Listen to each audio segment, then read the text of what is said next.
Your husband is coming.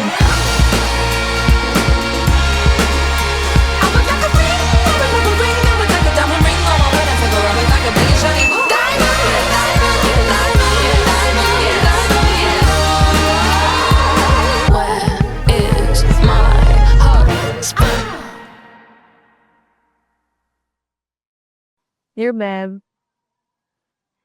gustong sabihin sa'yo na sobrang salamat na dumating ka sa buhay ko. Dumating ang isang tulad mo na mapagmahal. Ay, mama, maiiyak ko! Okay, sige. Take 2. Maiiyak ko? Wala pa man eh.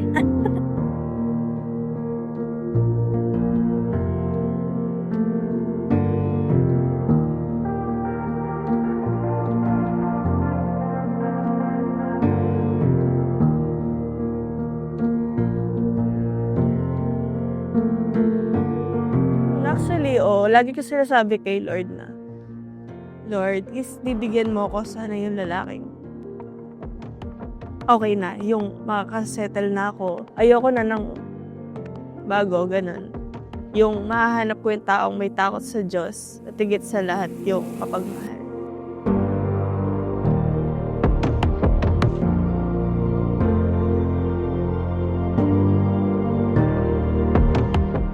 Masakal na kakanyan, Wapit. katugin na kayong sakal, kambal na. Kuya, Pero mas bagay mo yata yung kalangkayan ng salamin. Dako tayo. ako tayo. Oh, Sabi ko lalaki. Oh, congrats ka bro. Salamat pa. Anak, magpakabait ka. Ngayon, nasa bagong yugto na ng buhay mo. Magkakapamilya ka na.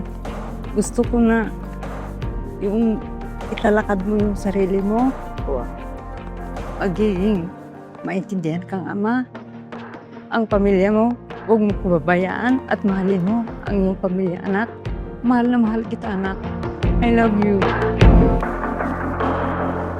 Tinatanong ko po sila nung canonical interview kung sinong nanligaw sa kanila, sa kanilang dalawa. Obviously, syempre nanligaw si Jenna. No? Ay, hindi pala. No? Of course, si George. Ang tawag dyan ng dahil sa motor. Yari niyang may mayan motor, nagpupunta pa siya sa kahera kung saan nagbabayad. Kasi siya yung naniningil doon. No? Sa kanya nagbabayad. At niya palang aliwang buri. Wala ko sa manorder yung pangkadwang motor. No? Iba pala, no? Si Jenna pala ang pakay niya. Yun yung kanilang love story. Ang bilis, no? 3 years na agad. And yet, parang tagal na nating magkasama.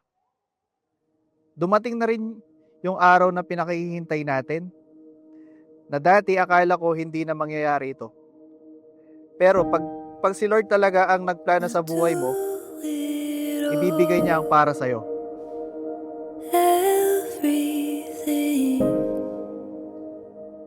Congratulations sa'yo, Beb.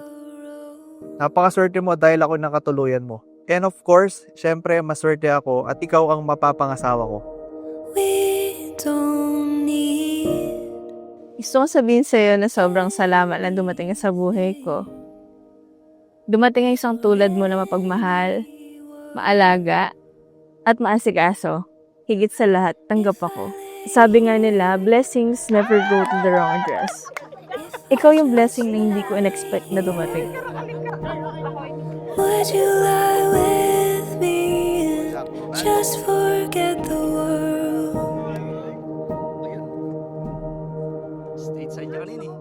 Bago tayo mapunta sa yugtong ito, napakarami natin pinagdaanan. Pinagtibay niya muna tayo dahil alam niya na mas marami pa tayong pagsubok na haharapin.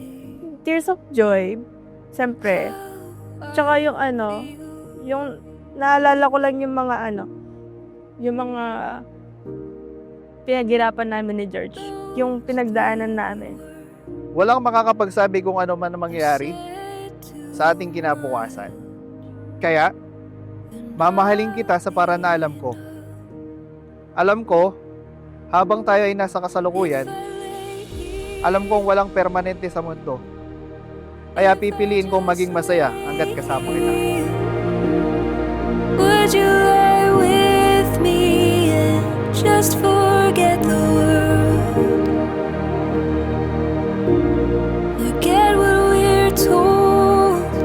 Palagi mong tatandaan, Beb, na what is yours will always find its way. Kaya nandito tayo lahat sa harap ng ating mga mahal sa buhay para may pakita sa kanila ang ating pagmamahalan. Beb, I love you. Mahal na mahal kita.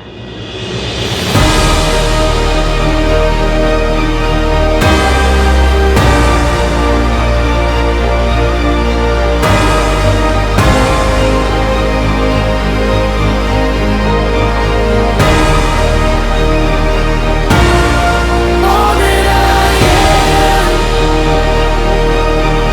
all that I ever was, is here in your perfect eyes. They're all I can see. I don't know. Hindi ko masasabing tamang oras pero parang nasa tamang panahon. Si Jenna, siya yung nasa akin. Siya na yung pinaka-importante para sa akin. Habang buhay. What would be my life without George? Sa tingin ko, para siyang puzzle.